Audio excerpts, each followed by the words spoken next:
Assalamualaikum warahmatullahi ta'ala wabarakatuh. Innal hamdalillah nahmaduhu wa nasta'inuhu wa nastahdihi wa nastaghfiruh wa na'udzu billahi min shururi anfusina wa min sayyiati a'malina.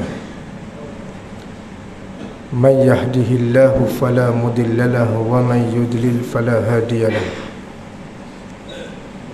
Asyhadu an la ilaha illallah wahdahu la syarika lah wa asyhadu anna sayyidina Muhammadan abduhu wa rasuluh. Allahumma salli ala sayyidina Muhammad wa ala alihi wa sahbihi wa barik wa sallim.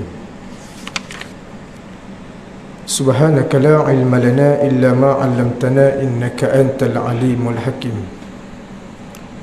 Rabbi syrah li sadri wa yassir li amri wahlul 'uqdatam min lisani yafqahu qawli. Ya alim alimna min ilmika kama tarda bihi anna. Ya halim khallikna bihulkil hilmi wa haqiqna bihaqqikil ilmi. Allahumma alimna ma jahilna wa zakkirna ma nasina. Allahumma yassir wa la tu'assir wa tammim bil khair amma ba'd.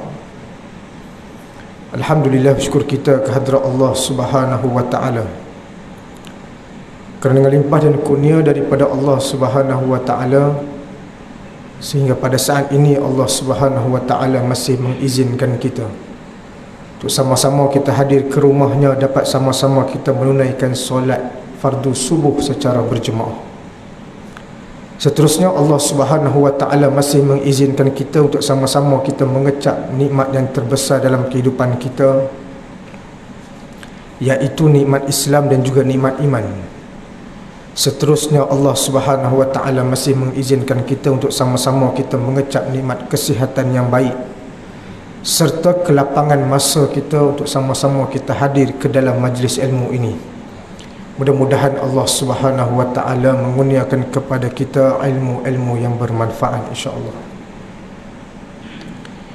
Di dalam sebuah hadis an Ibnu Abbas radhiyallahu anhu, qala Nabi sallallahu alaihi wasallam, daripada Ibnu Abbas radhiyallahu anhu, katanya Nabi sallallahu alaihi wasallam pernah bersabda, kata Nabi, "Lau naja ahadun min fitnatin qabri la naja Sa'd ibn Mu'az wa laqad dumma dammatan summa rukhiya anhu." Kata Nabi SAW, seandainya seseorang yang terselamat daripada himpitan kubur, maka Sa'ad bin Mu'az lah orang yang terselamat tersebut. Lalu kata Nabi SAW, dia telah dihimpit, yakni Sa'ad bin Mu'az, kemudian dilepaskan daripada himpitan tersebut. Hadis riwayat At-Tabrani di dalam Al-Mu'jam Al-Kabir. Di dalam hadis yang lain, Nabi SAW menyebutkan, hadis yang diriwayatkan oleh Aisyah radhiyallahu anhuma. Kata Aisyah radhiyallahu anha, Nabi SAW pernah bersabda satu hari.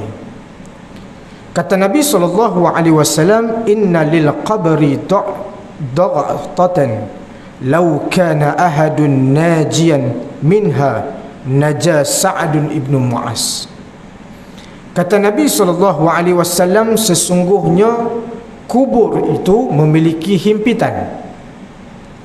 Jika seseorang itu terselamat daripada himpitan tersebut, maka Sa'ad bin Mu'az lah orang yang terselamat. Hadis yang diriwayatkan ini adalah merupakan hadis yang sahih.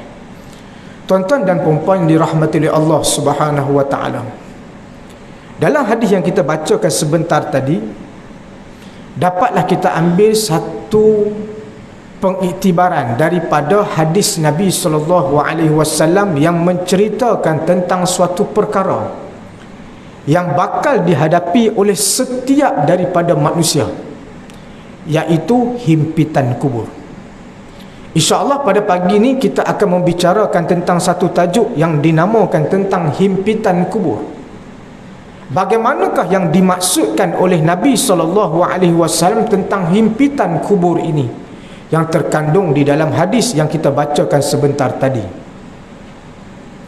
Nabi SAW pernah satu ketika mana dia turun dalam satu kubur.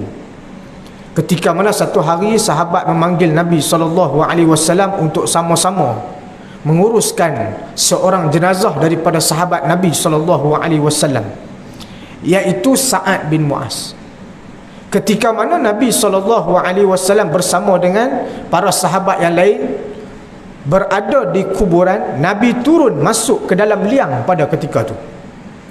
Nabi turun sampai ke liang lahat untuk mengetahui perkara yang berlaku ke atas Mu'az. Nabi SAW ni satu orang manusia yang Allah berikan keistimewaan. Dia duduk bersamping dengan satu kubur, dia boleh tahu apa yang berlaku dekat kubur tu. Nabi SAW. Bila ketika mana Nabi SAW turun dalam liang lahat Mu'az, Sa'ad bin Mu'az, Nabi turun, tiba-tiba Nabi berdiri lama. Sahabat yang pada ketika itu bersama dengan Nabi terkejut. Berdiri lama Nabi berada di samping liang lahatnya Sa'ad bin Mu'az. Lalu riak wajah Nabi bertukar pada saat dan ketika itu, seakan-akan Nabi menampakkan wajah kesedihan di wajahnya. Lalu tidak berapa lama kemudian Nabi SAW naik kembali di atas sambil riak wajahnya bertukar menjadi gembira.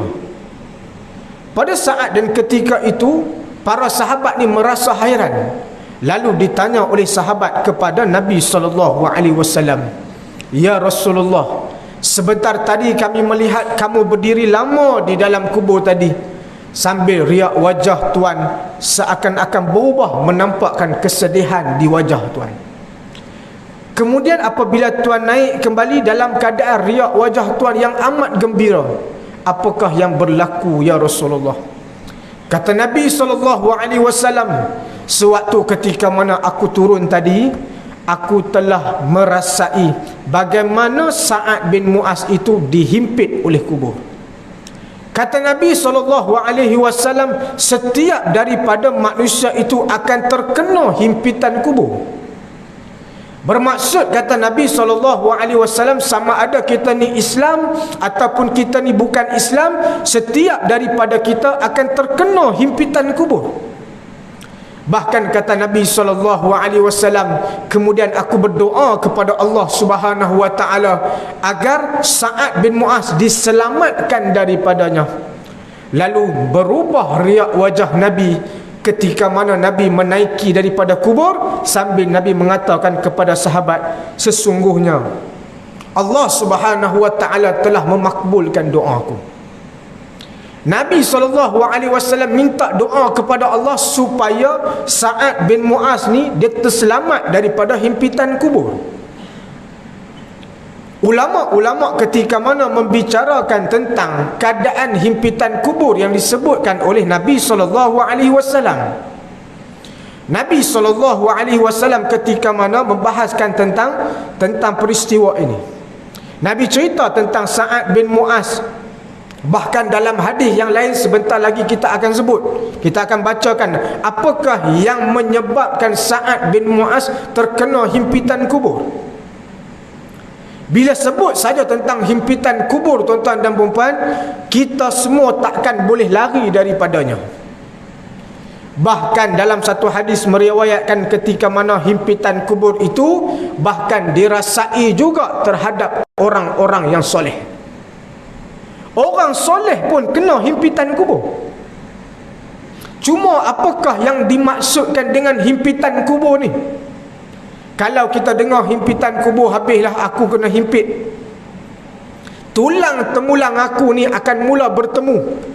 Bahkan kesakitan akan dirasai sewaktu ketika mana himpitan kubur. Ulama ketika mana mereka membicarakan tentang perihal himpitan kubur ini, mereka mula membicarakan apakah yang dimaksudkan oleh Nabi dengan himpitan kubur ini.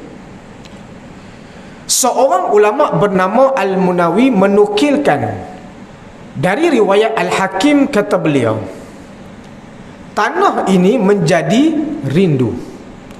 Apa maksud ketika mana yang dimaksudkan terkenanya kita dengan himpitan kubur ni? Yang pertama kata dia, yang dimaksudkan dengan himpitan kubur itu adalah apabila tanah ni menjadi rindu kepada manusia. Kenapa tanah menjadi rindu pada manusia? Sebab kerana manusia itu dijadikan daripada tanah, tuan-tuan dan puan. Manusia ini dijadikan daripada tanah. Asal usul kejadian Nabi Adam alaihissalam ketika mana dijadikan oleh Allah suatu ketika mana dahulu, yang mana Allah Subhanahu wa taala minta kepada para malaikat saat dan ketika itu supaya sujud pada Nabi Adam. Kata Allah Subhanahu wa taala, wa iz qala rabbuka lil malaikati isjudu li adama fasajadu illa iblis. Pada saat dan ketika itu ada satu makhluk yang tidak mahu sujud kepada Nabi Adam, iaitu iblis. Kerana apa iblis ni tak nak sujud kepada Nabi Adam? Aba wastakbara wa kana minal kafirin. Kerana dia ni ada perasaan sombong dan takabur dalam hati dia sahaja yang menyebabkan dia tidak mahu sujud pada Nabi Adam. Apabila ulama membahaskan kenapa iblis ni sampai tak mahu sujud pada Nabi Adam, sedangkan disebutkan di dalam tafsiran yang mana ulama menyebutkan malaikat juga pada saat dan ketika itu mengatakan bahawa sesungguhnya asal kejadian Nabi Adam ini dan Nabi Adam sendiri merupakan suatu kejadian Allah yang paling sempurna. Malaikat bila tengok asal kejadian Nabi Adam ni, malaikat kata Nabi Adam ni adalah suatu ciptaan Allah yang paling sempurna. Bahkan Allah Subhanahu wa taala menjadikan langit dan bumi. Allah Subhanahu wa taala menjadikan 7 petala langit, 7 petala bumi tanpa ada benda yang menggantung padanya. Bila ketika mana ulama sebut saat dan ketika mana iblis tidak mahu sujud kepada Nabi Adam adalah asbab kerana Nabi Adam dijadikan daripada tanah. Iblis kata, mana mungkin aku nak sujud kepada orang yang dijadikan daripada tanah, sedangkan aku lebih mulia kerana aku dijadikan daripada api. Tuan-tuan dan puan-puan, mulia kita tanah bertemu dengan tanah merupakan suatu perkara yang mulia. Allah Subhanahu wa taala menjadikan kita daripada tanah dan kepada tanah kita dikembalikan, tuan-tuan dan puan-puan. Guru saya pernah sebut antara kelebihan tanah ke atas diri kita manusia, yang mana dia mampu menjadikan kita ni suatu alat ataupun medium untuk kita mendapatkan kesembuhan daripada Allah. Seorang guru saya, dia ajar cara kita nak cepat sihat. Kalau kita ni banyak sakit sangat, biasakan diri kita ni berjalan atas tanah tanpa pakai selipar. Jalan atas tanah ni, nampak tanah bersih, jangan duk nampak anjing duk pergi gelek badan, kita pun pergi juga depan tu. Walaupun boleh lagi tak apa. Janganlah kita cari, kita nampak tempat ni bersih, padang ni bersih, alhamdulillah, tak apalah, tak ada najis dan sebagainya. Kita pergi berjalan di atas tanah setiap pagi, tuan-tuan dan puan. Buka kasut, pijak atas tanah, kerana Allah Subhanahu wa taala menjadikan suatu keistimewaan atas tanah tersebut.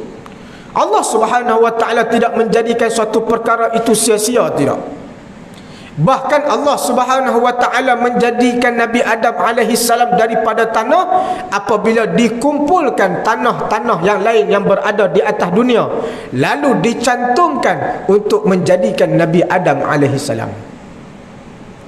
Bila disebutkan tentang tanah ini, tuan-tuan dan puan-puan, kata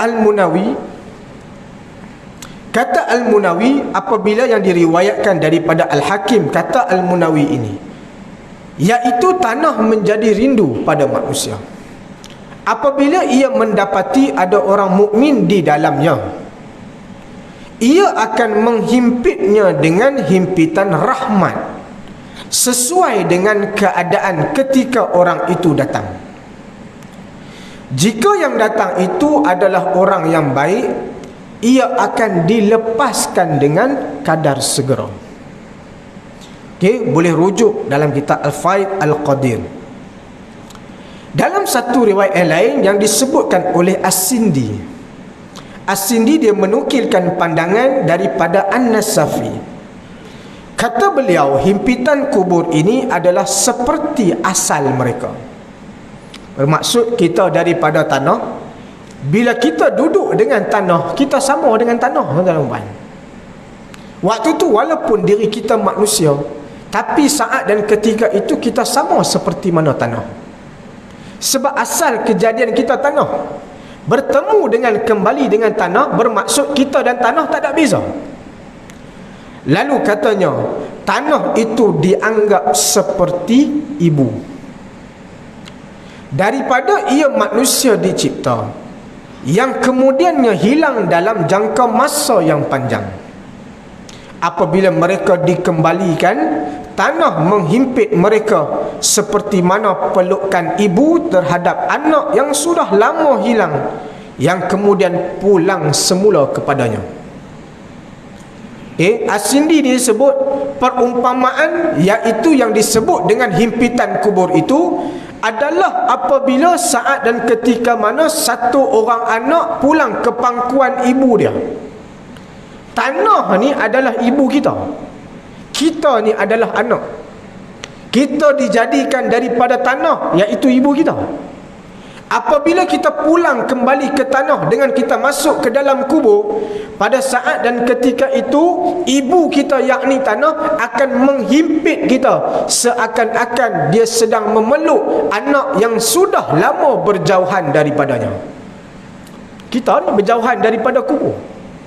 Hari ni berapa ramai orang yang dekat dengan kubur, tuan-tuan. Okey, rumah sebelah kubur pun nak pindah, tuan-tuan. Tak nak duduk sebelah kubur. Sebab apa? Takut. Kalau takut mati lagi tak apa. Dalam kitab kita dibenarkan untuk takut kepada kematian. Tetapi yang lebih menyedihkan, takut ke hantu, tuan-tuan. Jalan sekejap lagi dengar suara duk mengilai. Jalan sekejap lagi dengar baby duk menangis. Last kali duduk 1 minggu rumah sewa tu, dia pindah cari rumah yang lain. Sebab apa? Tak tahan mendengar gangguan daripada kubur.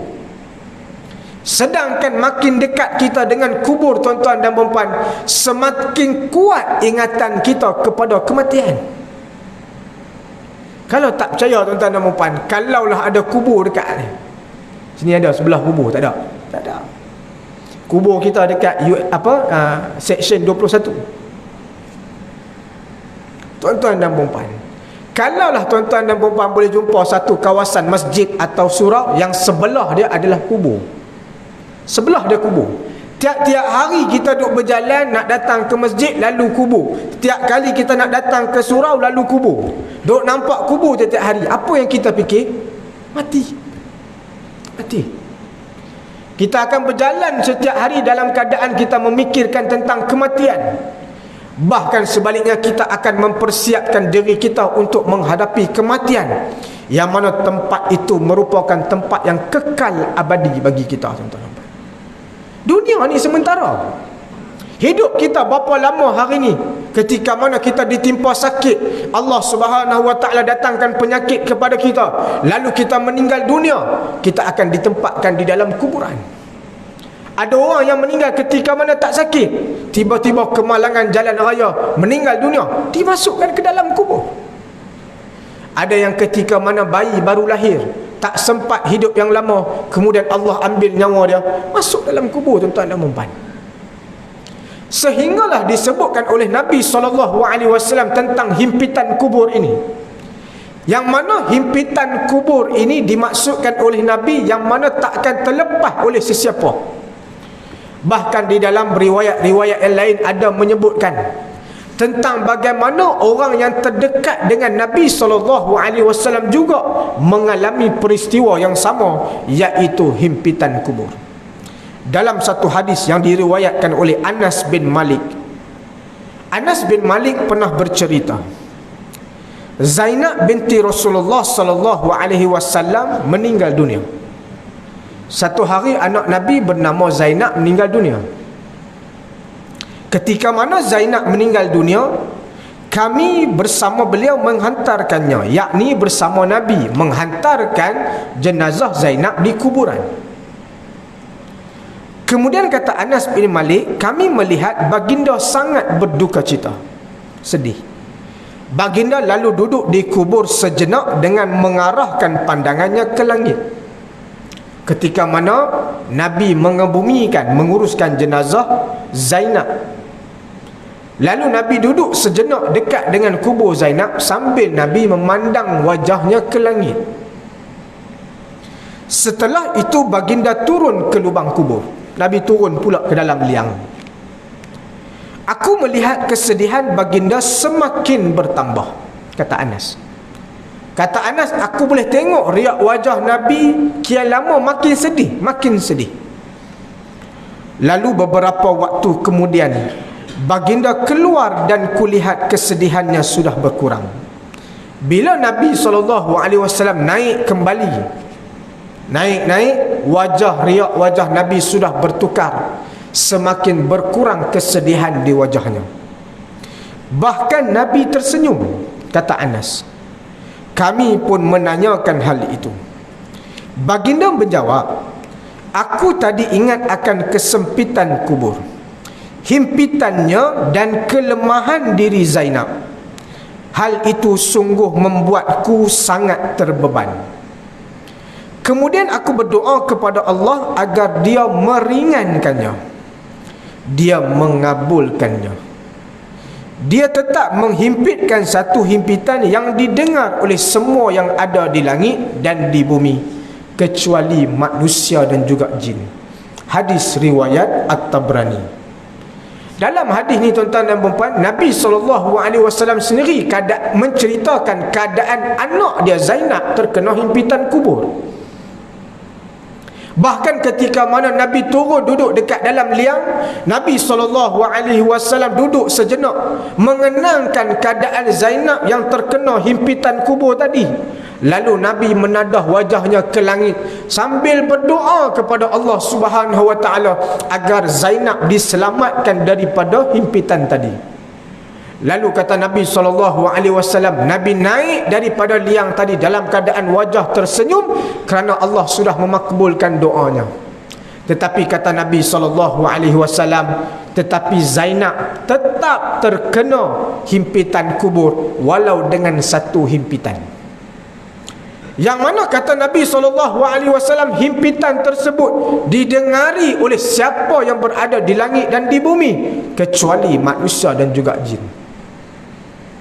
Kalaulah tuan-tuan dan puan-puan kita pergi hantar jenazah saudara-saudara kita yang ketika mana meninggal dunia, sampai di kubur, masuk dalam kubur, kita terdengar himpitan kubur, macam mana keadaan kita? Kita boleh dengar himpitan kubur tu, nescaya tuan-tuan dan puan-puan, pagi ni solat subuh sampai penuh ke belakang. Tapi hari ni Allah tak kurniakan kepada kita tentang perkara gaib yang berlaku di dalam kubur itu. Salah satunya adalah himpitan kubur yang tidak didengari oleh manusia dan juga jin. Nabi SAW pernah sebut dalam hadis yang lain, yang Nabi nak cerita bukan setakat kita, bukan setakat anak Nabi. Bahkan kata Nabi SAW, dari Anas radhiyallahu anhu juga diriwayatkan bahawa Nabi SAW pernah mengerjakan solat jenazah atas seorang anak lelaki atau perempuan. Anas pernah cerita Nabi SAW pernah mengimamkan solat jenazah satu orang budak. Cuma dia tak pasti budak tu lelaki ke perempuan, kata Anas. Kemudian katanya setelah itu baginda bersabda, jika ada seseorang yang boleh selamat dari himpitan kubur, nescaya anak ini akan selamat daripadanya. Nabi SAW lepas ketika mana dah solat jenazah, kemudian bawa pergi ke kubur, Nabi cerita pula dekat sahabat, kalaulah ada sesiapa yang boleh selamat daripada himpitan kubur ni, kalau ada orang yang boleh selamat, budak ni antara orang yang boleh selamat.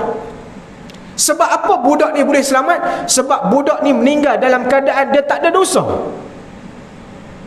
Maksud orang yang meninggal dalam keadaan tak ada dosa, di sisi Allah Ta'ala, dia ni boleh dapat syurga.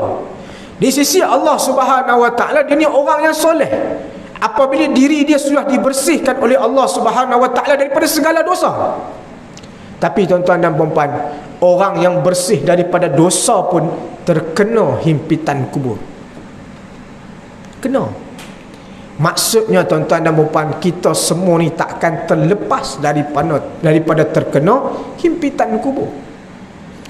Cuma ulama sebut tadi, bagaimanakah keadaan yang dimaksudkan dengan himpitan kubur tadi?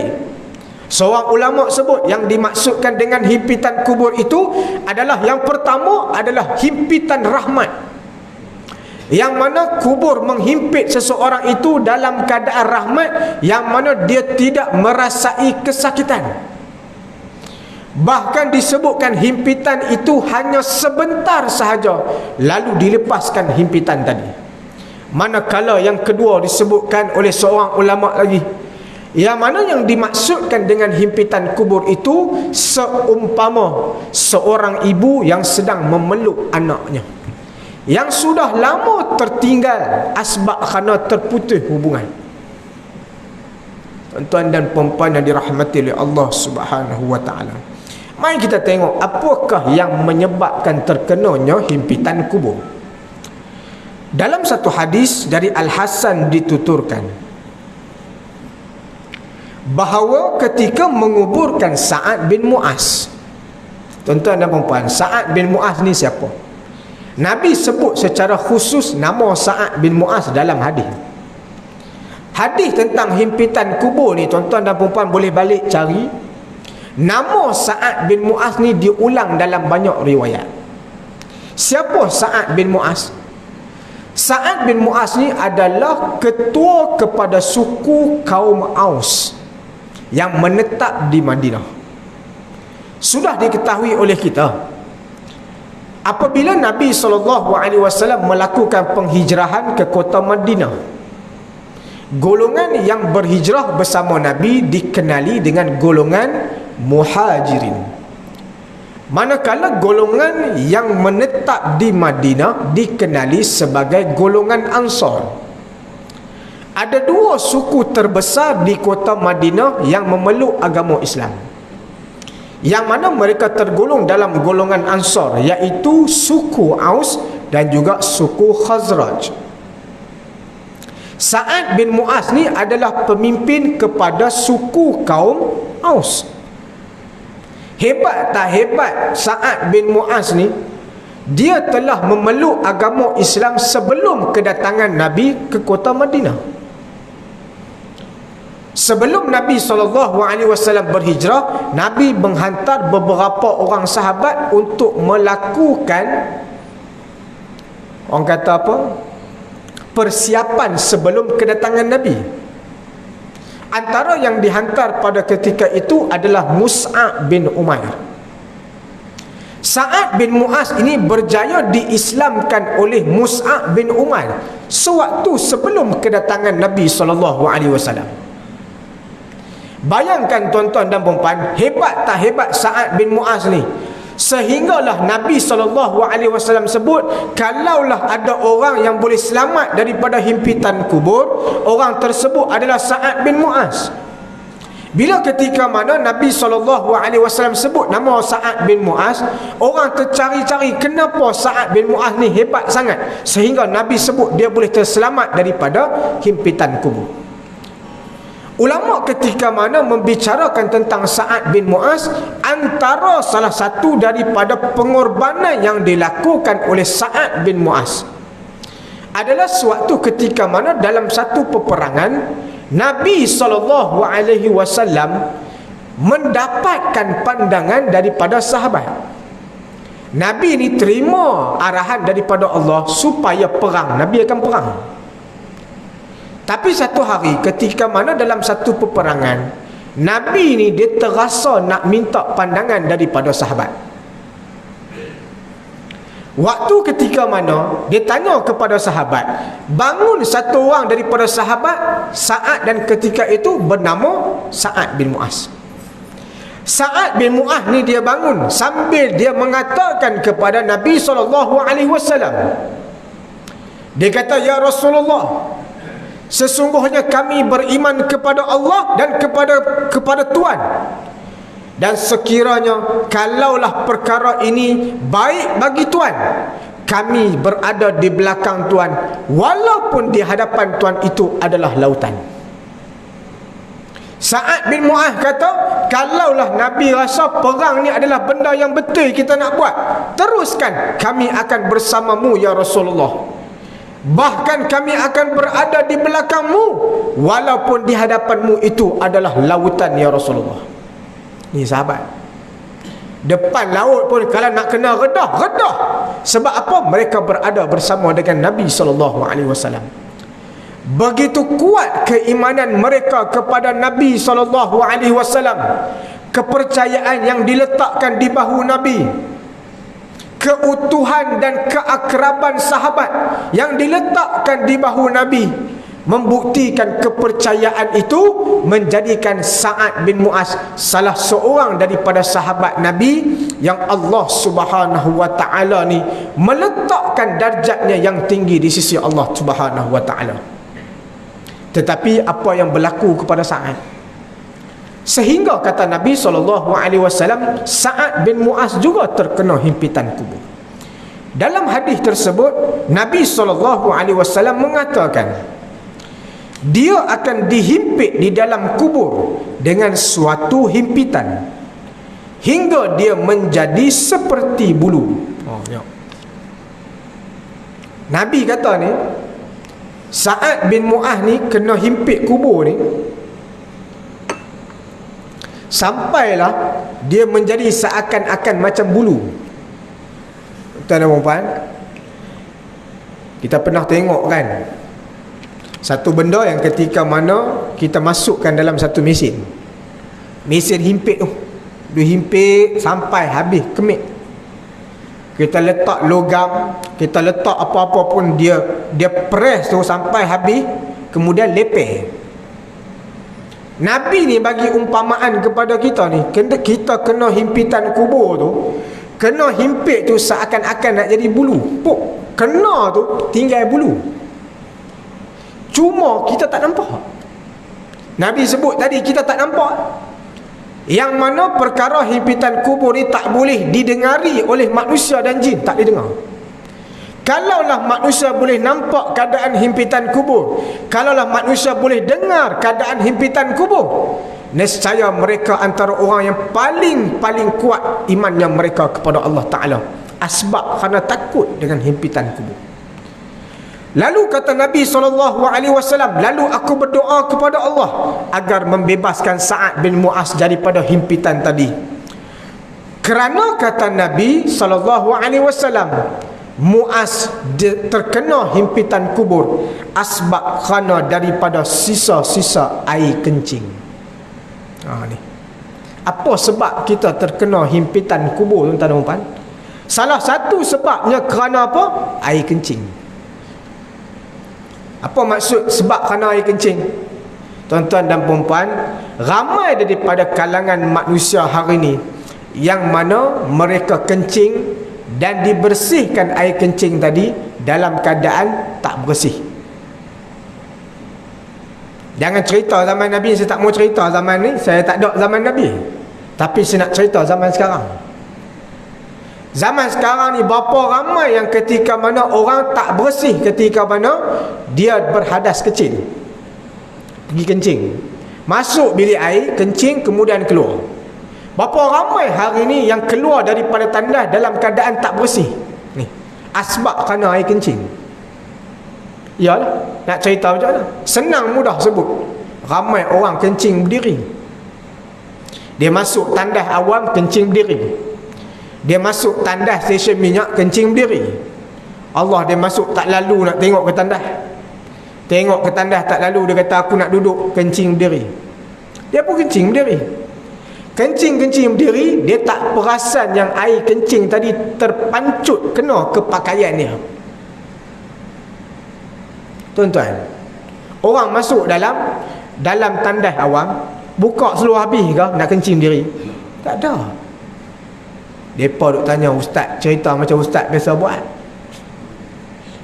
Tuan-tuan, hari ni tengok berapa ramai ketika mana orang pergi kencing dekat tandas-tandas awam ataupun tandas-tandas stesen minyak dan sebagainya. Ada juga yang kencing dalam tandas masjid pun dalam keadaan berdiri. Sebab apa? Dah terbiasa. Berdiri kemudian dia kencing, dia tak perasan air kencing tadi terpancut kena ke pakaian. Kemudian dia basuh kemaluan dia saja, kemudian dia pun keluar daripada bilik tadi, dia ambil wuduk, kemudian dia solat dalam keadaan pakaian dia terkena air kencing. Solatlah kena dengan air kencing tadi. Solat dengan air kencing. Itu yang pertama. Yang mana dia tak bersih pakaiannya daripada terkena percikan air kencing. Pertama. Yang kedua, apakah yang bermasalah dengan air kencing itu, tuan-tuan? Ramai daripada kita yang ketika mana dia buang air kecil, dia tak mengamalkan satu daripada sunnah Nabi, iaitu berdehem. Dia kencing saja, habis dia keluar, dia basuh-basuh keluar. Sedangkan sunnah Nabi SAW supaya kita berdehem 3 kali. Dehem tu maksud duduk sampai habis tu bunyi dehem tu. Kemudian dehem lagi. Yang ketiga sebab apa? Bila kita berdehem akan keluar saki baki air kencing tadi. Tak percaya, cuba buat.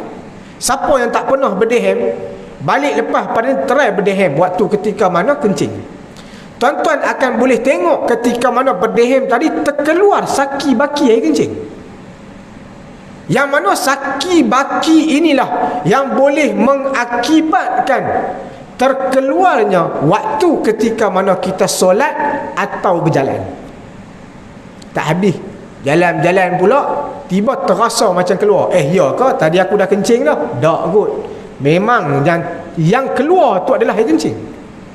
Titisan air kencing yang keluar pada saat dan ketika itu. Tapi kita tak tahu. Kita buat tak tahu sebab apa? Salah satu daripada sunnah yang kita tak amal, iaitu berdehem sewaktu ketika mana kita buang air kecil. Jadi tuan-tuan dan puan-puan, jagalah kita daripada air kencing ini. Takut-takut ia menjadi antara penyebab kita dihimpit dengan himpitan kubur seperti mana Sa'ad bin Mu'az. Sebab tu ulama sebut, kalau nak dikira Sa'ad bin Mu'az ni satu orang yang hebat, tetapi Nabi sebut asbab kerana dia terkena himpitan kubur tadi kerana air kencingnya. Itu yang pertama. Yang kedua, dalam satu hadis lagi yang diriwayatkan, yang diceritakan tentang keadaan yang dimaksudkan oleh Nabi tentang himpitan kubur itu. As-Subki mengatakan dia tidak mendapatkan azab kubur, tetapi hanya mendapat himpitan kubur. Sebut apa? As-Subki ni sebut manusia ni semua akan terkena himpitan kubur, tetapi tak semua daripada kita yang terkena azab kubur. Sebab azab kubur ini hanya terkena kepada sesiapa yang Allah Subhanahu wa ta'ala murka ke atas dia sejak ketika mana di dunia. Hidup atas dunia buat dosa dan maksiat. Lalu Allah Subhanahu wa ta'ala sudah menjanjikan ketika mana dia masuk dalam kubur, dia akan terkena azab kubur. Tetapi tidak bagi orang soleh yang dijanjikan syurga ke atas orang-orang yang beriman dan beramal soleh ini. Ketika mana mereka masuk ke dalam kubur, tuan-tuan dan puan-puan, mereka akan terhindar daripada azab kubur.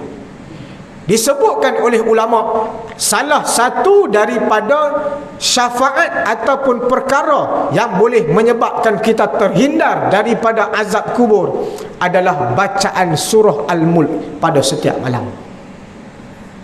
Kita duk baca surah Al-Mulk pada setiap malam tu, yang mana surah Al-Mulk ini dikenali sebagai surah yang menghindarkan kita daripada azab kubur.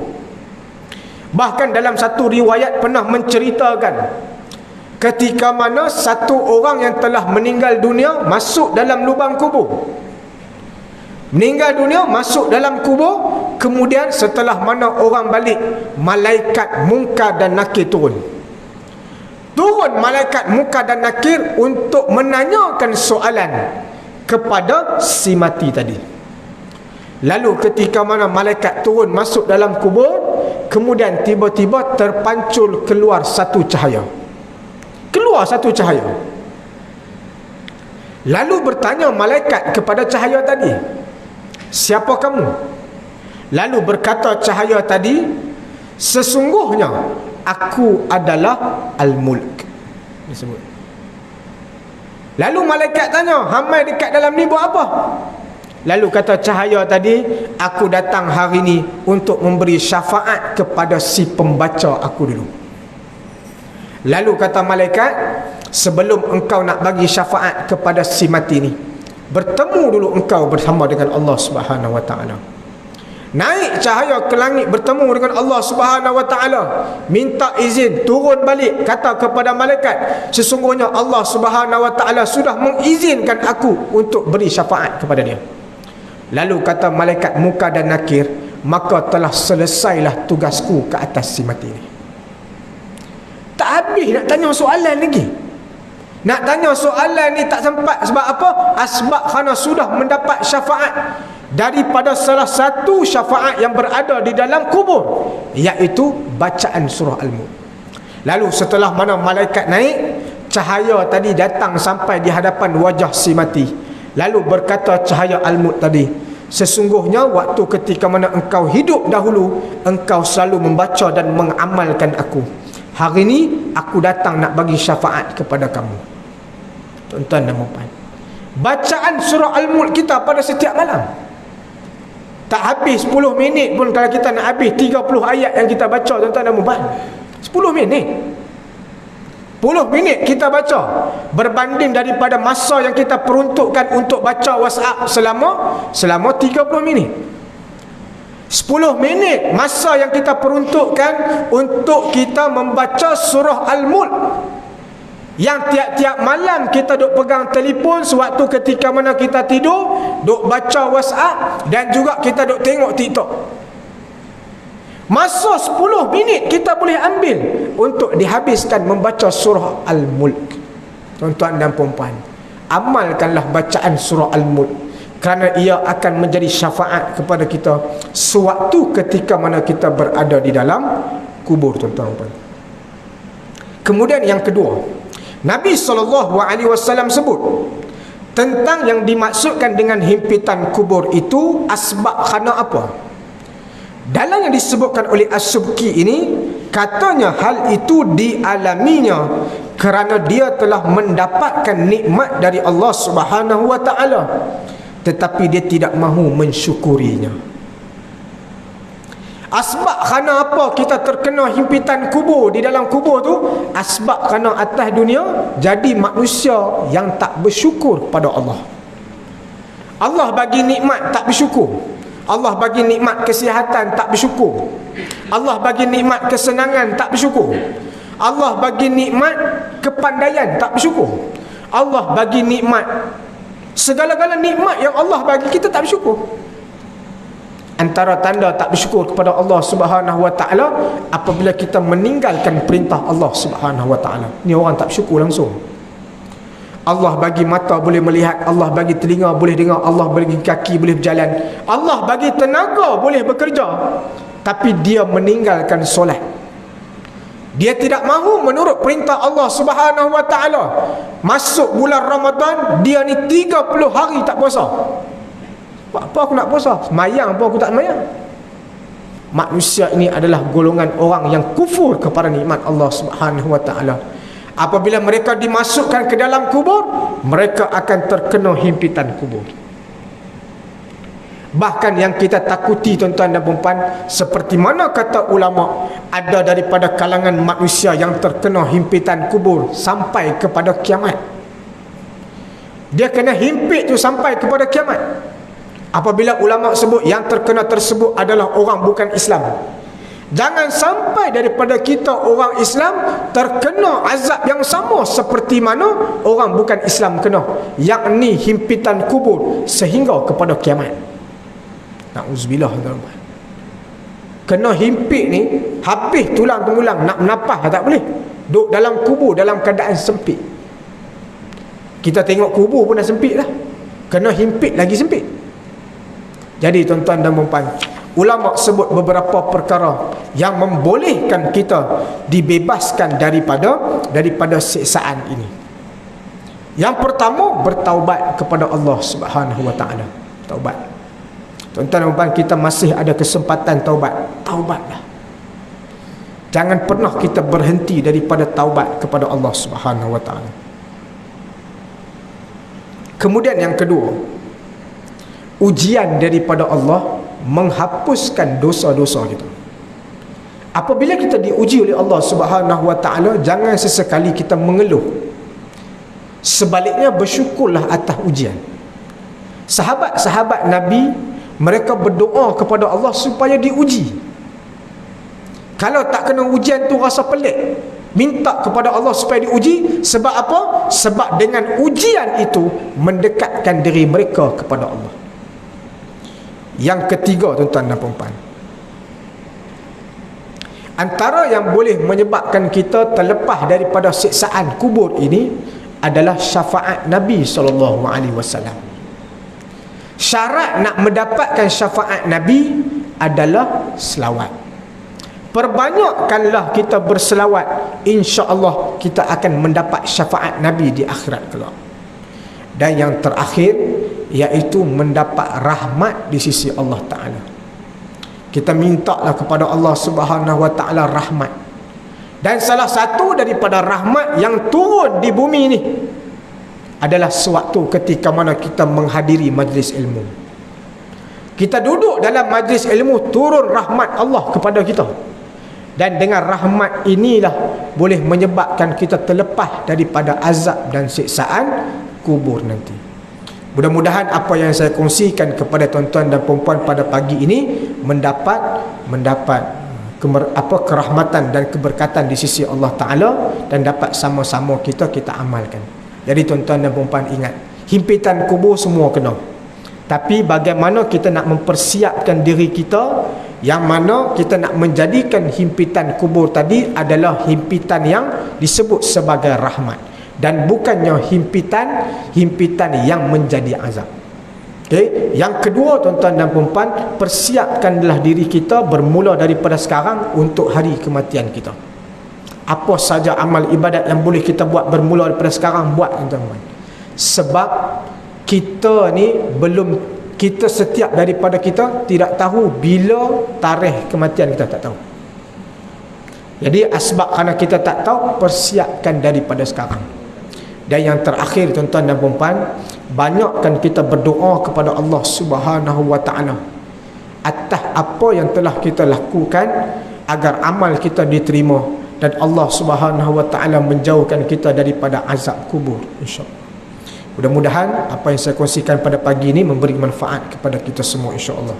Yang baik itu datang daripada Allah Subhanahu wa taala, salah dan silap itu datang daripada diri saya sendiri. Mohon ampun dan maaf tuan-tuan dan puan-puan. Mudah-mudahan kita mendapat kerahmatan dan keberkatan di sisi Allah Subhanahu wa taala. Aqulu qawli hadza wa astaghfirullahal azim li wa lakum, wa sallallahu ala sayyidina Muhammad wa ala alihi wa sahbihi wasallam.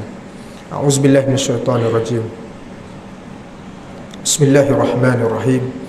Alhamdulillahi rabbil alamin, wassalatu wassalamu ala asyrafil anbiya'i wal mursalin wa ala alihi wa sahbihi ajma'in. Allahumma faqqihna fid din wa 'allimna ta'wil wahdina siratal mustaqim. Siratal ladzina an'amta 'alaihim minan nabiyyin was-siddiqin wasyuhada'i was-shalihin. Rabbana atina fid dunya hasanah wa fil akhirati hasanatan wa qina azabannar. Subhana rabbika rabbil izzati amma yasifun. Wassalamun alal mursalin walhamdulillahi rabbil alamin. Sekian, assalamualaikum warahmatullahi taala wabarakatuh.